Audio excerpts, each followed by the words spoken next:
जिले की आईपीएस अधिकारी नंदिता कुमारी एक ऑटो में बैठकर अपने घर जा रही थीं।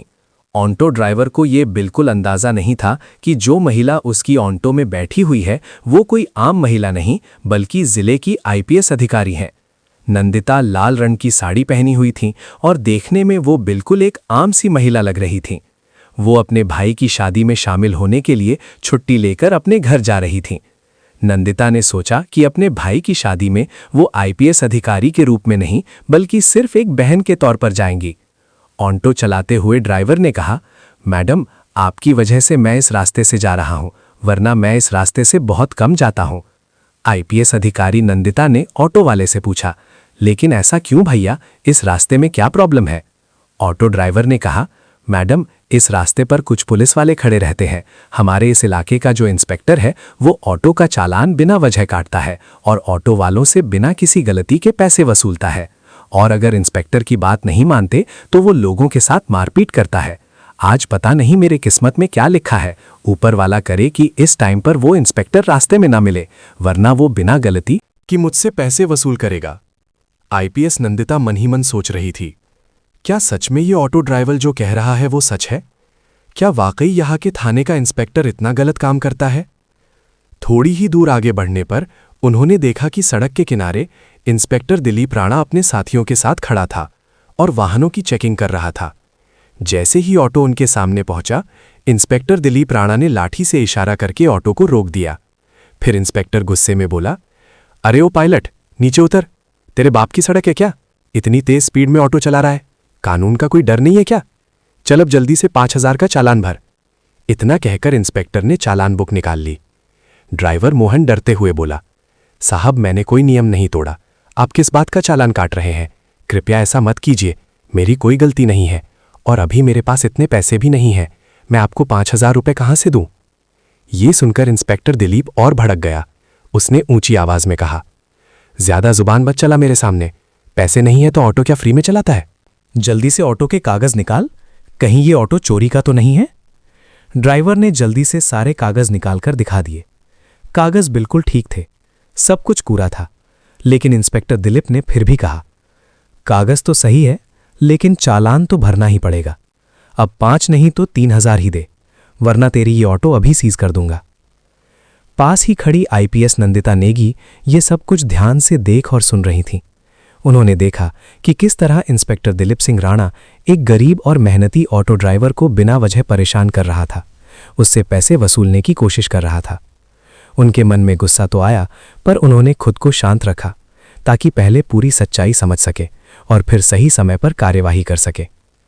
ऑटो ड्राइवर ने डरते हुए इंस्पेक्टर दिलीप से कहा, साहब, इतने पैसे मैं कहाँ से लाऊं? अभी तक तो सिर्फ 300 रुपये की ही कमाई हुई है, मैं कैसे आपको 3000 दूं? कृपया छोड़ दीजिए साहब, जाने दीजिए। मेरे छोटे छोटे बच्चे हैं, मैं गरीब आदमी हूं, दिन भर मेहनत करके अपने परिवार का पेट पालता हूं, मुझ पर रहम कीजिए साहब। लेकिन इंस्पेक्टर दिलीप राणा को जरा भी दया नहीं आई। वो गुस्से में भर उठा। उसने ड्राइवर का गिरेबान पकड़कर उसे बुरी तरफ मारने लगा और चिल्लाते हुए बोला, जब पैसे नहीं हैं तो ऑटो क्यों चलाता है? तेरे बाप की सड़क है क्या जो इतनी स्पीड में ऑटो चलाएगा? ऊपर से मुझसे जुबान लड़ाता है। चल, तुझे थाने का मजा चखाते हैं। इतना सुनते ही आईपीएस नंदिता खुद को रोक नहीं पाई। वो तुरंत आगे बढ़ी और इंस्पेक्टर के सामने खड़ी होकर बोली, इंस्पेक्टर, आप बिल्कुल गलत कर रहे हैं। जब ड्राइवर ने कोई गलती नहीं की तो आप उसका चालान क्यों काट रहे हैं? ऊपर से आपने उसके साथ मारपीट किया, ये कानून का उल्लंघन है। आपको कोई हक नहीं है किसी गरीब पर इस तरह का अत्याचार करने का, इसे जाने दीजिए। इंस्पेक्टर दिलीप राणा पहले से ही गुस्से में था। नंदिता की बात सुनकर वो और भड़क गया।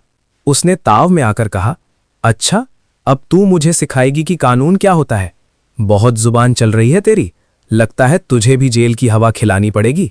चल, अब दोनों एक साथ जेल में रहना, वहीं चलाना अपनी जुबान।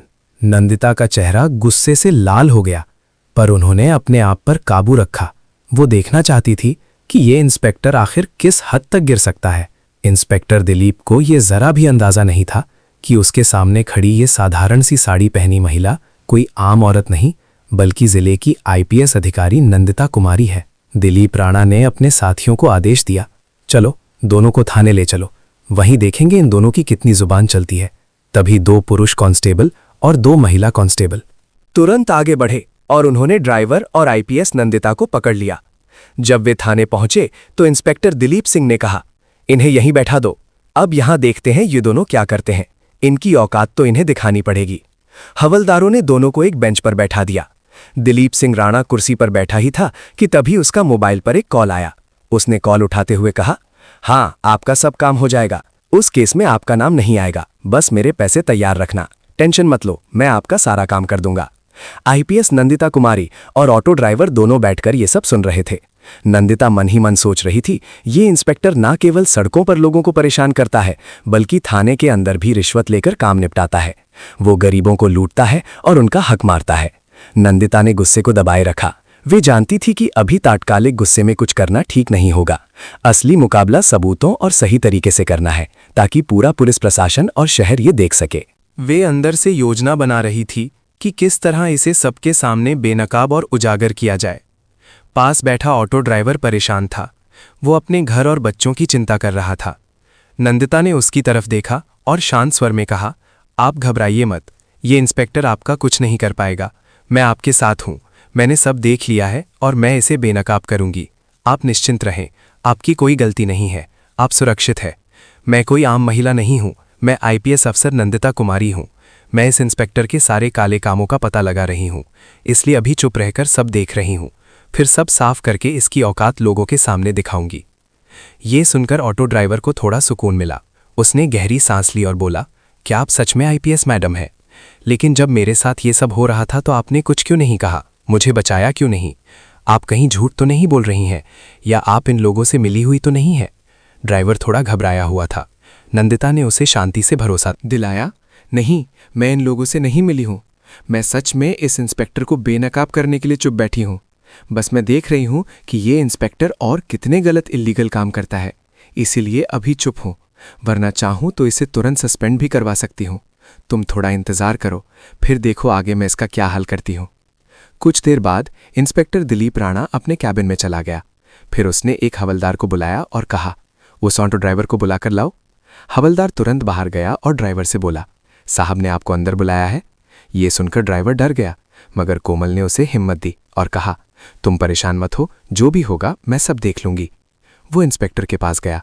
इंस्पेक्टर राणा ने ड्राइवर को देखकर हंसते हुए कहा, देख, अगर तुझे तेरी ऑटो बचानी है तो तुझे 3000 रुपये तो देने ही होंगे, वरना मैं तेरी ऑटो सीज कर दूंगा।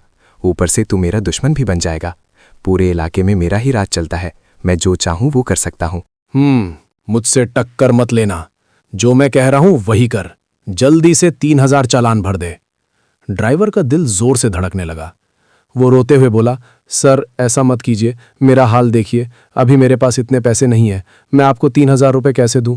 प्लीज़ मुझे छोड़ दीजिए, मेरे घर में छोटे छोटे बच्चे हैं, मैं उन्हें क्या खिलाऊंगा? इंस्पेक्टर गुस्से में बोला, देख, मैं तेरी कोई भी बात नहीं सुनूंगा, पैसे दे वरना तू बर्बाद होगा, तेरे परिवार को भी नुकसान होगा। अब पैसे तो तुझे देने पड़ेंगे। डर की वजह से ड्राइवर ने झट से जेब से 2000 रुपये निकालकर इंस्पेक्टर को दे दिए और कहा, मेरे पास बस इतना ही है, प्लीज़ ये रख लीजिए और मुझे जाने दीजिए। इंस्पेक्टर पैसे लेते हुए बोला, ठीक है, जा बाहर जाकर बैठ जा, और अब उस औरत को भेज जो तेरे साथ आई थी। ऑटो ड्राइवर बाहर आया और बोला, मैडम, अब साहब आपको बुला रहे हैं। नंदिता बिना झिझक उठी और अंदर चली गई। इंस्पेक्टर दिलीप राणा ने पूछा, नाम क्या है तुम्हारा? नंदिता ने आत्मविश्वास भरी आवाज में कहा, मेरे नाम से आपको क्या मतलब है? आप अपनी बताइए, आपने किस लिए बुलाया है? इंस्पेक्टर हैरान रह गया। उसे विश्वास नहीं हो रहा था कि एक आम औरत इतनी हिम्मत और आत्मविश्वास के साथ उससे इस तरह बात कर रही है। वो बोला, देखो, ज्यादा अकड़ मत दिखाओ, हमारे पास हर अकड़ की दवा है। अभी 2 डंडे पड़ेंगे तो सब अकड़ निकल जाएगी। अगर घर जाना है तो जल्दी से 2000 निकालो, वरना जेल की हवा खानी पड़ेगी। नंदिता ने बेखौफ होकर जवाब दिया, मैं आपको 1 रुपया भी नहीं दूंगी, मैंने कोई गलती नहीं की है। आप मुझसे किस बात के पैसे मांग रहे हैं? बिना वजह आपको पैसे देने का क्या मतलब? आप कानून का पालन कर रहे हैं या खुद कानून तोड़ रहे हैं? आपने जो ये वर्दी पहनी है उसका मतलब क्या? सिर्फ गरीबों को डराना है, उनसे पैसे ऐंठना है, क्या यही आपकी ड्यूटी है? ये सुनकर इंस्पेक्टर दिलीप राणा भड़क गया। उसने गुस्से में हवलदार को बुलाया और चिल्लाते हुए कहा, अभी इस औरत को जेल में बंद करो। हवलदार ने आदेश मानते हुए आईपीएस मैडम को लॉकअप में डाल दिया। किसी को भी इस बात का अंदाजा नहीं था कि आज जो कुछ हो रहा है उसके नतीजे कितने गंभीर होने वाले हैं। नंदिता बिना कुछ बोले शांत खड़ी रही। उनकी आंखों में गुस्सा नहीं बल्कि दृढ़ निश्चय झलक रहा था। कुछ देर बाद थाने के बाहर एक पुलिस की गाड़ी आकर रुकी। गाड़ी से आईएएस हितेश कुमार मीणा बाहर निकले। उनके चेहरे पर गुस्सा साफ झलक रहा था। वे सीधे थाने के अंदर गए और एक हवलदार से बोले, सुना है यहां किसी औरत को लॉकअप में बंद किया गया है? हवलदार थोड़ा अटक कर बोला, हाँ सर, लेकिन क्या हुआ है? तभी अंदर से इंस्पेक्टर दिलीप राणा बाहर आया और बोला, कौन है रे, क्या बात है? हितेश कुमार ने उसे देखते हुए कहा, सुना है तुमने किसी औरत को लॉकअप में डाल दिया है, मुझे वो देखनी है। दिलीप राणा बोला, हाँ डाला है, चलिए दिखाता हूं। इतना कहकर इंस्पेक्टर दिलीप अधिकारी हितेश कुमार को लेकर लॉकअप के पास गया। उसे जरा भी पता नहीं था कि अब जो होने वाला है वो उसकी जिंदगी का सबसे बड़ा झटका बनने वाला है। लॉकअप में बंद महिला को देखकर हितेश कुमार चिल्ला उठा, ये तुमने क्या किया? तुम्हें पता है ये कौन है? ये हमारे जिले की आईपीएस मैडम है, तुमने इनको लॉकअप में डाल दिया। दिलीप सिंह के पैरों तली जमीन खिसक गई। वो डरते हुए बोला, ये आईपीएस मैडम हैं? मुझे बिल्कुल अंदाजा नहीं था। हितेश कुमार ने तुरंत हवलदार को इशारा किया। हवलदार ने लॉकअप खोला और नंदिता बाहर आई। नंदिता ने शांत और ठंडी आवाज में पूरी बात हितेश को बताई कि कैसे दिलीप राणा ने ओमांटो ड्राइवर को रोककर पैसे मांगे, कैसे उसने ड्राइवर के साथ मारपीट की, कैसे उसने उन्हें और ड्राइवर को थाने ले जाकर परेशान किया और बाद में लॉकअप में बंद कर दिया। नंदिता ने बताया कि वे सब कुछ देख रही थी ताकि इस इंस्पेक्टर की करतूतों को साबित किया जा सके। हितेश समझ गया कि मामला बहुत गंभीर है। वो तत्काल बाहर निकले, आगे की कार्यवाही शुरू की। सबसे पहले उन्होंने आधिकारिक चैनलों के जरिए अपने वरिष्ठ अधिकारी एएसपी सीओ को मामले की जानकारी भेजी। फोन पर सूचना के साथ लिखित रिपोर्ट भी भेजी गई ताकि हर कदम का रिकॉर्ड रहे। एएसपी ने रिपोर्ट देखकर स्थिति गंभीर पाई और उन्होंने जिले के प्रशासन को नियमों के अनुसार आधिकारिक सूचना भेजी। जिलाधिकारी डीएम को आधिकारिक माध्यम से मामले की जानकारी दी गई और कहा गया कि ये मामला तत्काल उच्च स्तरीय जांच मांगता है। डीएम और एसपी दोनों ही मामले की गंभीरता देखते हुए थाने पर पहुंचे। डीएम थाने पर आए और वहां का पूरा मामला देखा। डीएम ने दिलीप राणा से पूछा, तुमने किस अधिकार से किसी महिला को इस तरह थाने में ठहराया और बिना वजह लॉकअप में डाला? डीएम ने स्पष्ट कहा कि यह कार्य कानून का उल्लंघन है। गरीब नागरिकों से रिश्वत मांगना और जानबूझकर पिटाई करना आपराधिक कृत्य है। उन्होंने तुरंत निर्देश दिया कि मामले की जांच कराई जाए, संबंधित के खिलाफ आपराधिक कार्रवाई और अनुशासनात्मक कदम उठाए जाएं और तत्काल प्रभाव से संरक्षण हेतु कदम उठाए जाएं ताकि पीड़ितों को न्याय मिल सके। नंदिता ने कहा कि वो इस मामले में गवाही देंगी और साथ में ऑटो ड्राइवर भी गवाही देगा। डीएम ने कहा कि आज ही विस्तृत जांच और कार्रवाई के आदेश दिए जाएंगे ताकि आगे कोई भी ऐसे दुरुपयोग की हिम्मत ना करे। डीएम ने तुरंत संबंधित एएसपी और विजिलेंस विभाग को निर्देश दिए कि वे मामले की पूरी जांच करें। उन्होंने कहा कि इंस्पेक्टर दिलीप सिंह राणा के खिलाफ तुरंत अनुशासनात्मक और आपराधिक कार्रवाई की जाए और पीड़ित ऑटो ड्राइवर और आईपीएस नंदिता कुमारी को इंसाफ दिलाया जाए। नंदिता ने डीएम को पूरी घटना विस्तार से बताई। उन्होंने कहा कि ये सिर्फ उनका मामला नहीं है, बल्कि जिले के कई गरीब और छोटे व्यवसाय लोग इसी तरह के अत्याचारों के शिकार होते हैं। उन्होंने अपना बयान आधिकारिक रिपोर्ट में दर्ज करवाया ताकि कोई भी इसे दबा ना सके। ऑटो ड्राइवर से भी पूछताछ हुई। ड्राइवर ने डीएम और जांच अधिकारियों के सामने बताया कि किस तरह से दिलीप राणा ने बिना किसी कारण के चालान भरने और पैसे मांगने की धमकी दी। उसने बताया कि अगर उसने पैसे नहीं दिए होते तो उसका ऑटो सीज हो जाता और परिवार भूखा मर जाता। ऑटो ड्राइवर का बयान भी आधिकारिक फाइल में दर्ज किया गया। जांच शुरू हुई। विजिलेंस टीम ने थाने के रिकॉर्ड और सीसीटीवी फुटेज का अध्ययन किया। उन्होंने देखा कि दिलीप राणा कई बार ऑटो चालकों और गरीब लोगों को डराकर पैसे वसूलता रहा है। अगले दिन सूरज की पहली किरण के साथ शहर की सड़कों पर अधिकारियों की गाड़ियों की लाइन लग गई। एसपी, कमिश्नर के साथ कई आईएएस आईपीएस अधिकारी थाने में प्रवेश किया। उन्हें देखकर इंस्पेक्टर दिलीप राणा के चेहरे का रंग उड़ गया। दिलीप राणा की कुछ भी नहीं सुनी गई और उसके हाथों में हथकड़ी डाल दी गई। एसपी कमिश्नर ने आईएएस अधिकारी हितेश को आदेश दिया और कहा, दिलीप राणा को अभी इसी वक्त सलाखों के पीछे डाला जाए। जो कानून का उल्लंघन करेगा उसका यही हाल होएगा। और इसके बाद दिलीप राणा को सलाखों के पीछे डाल दिया गया।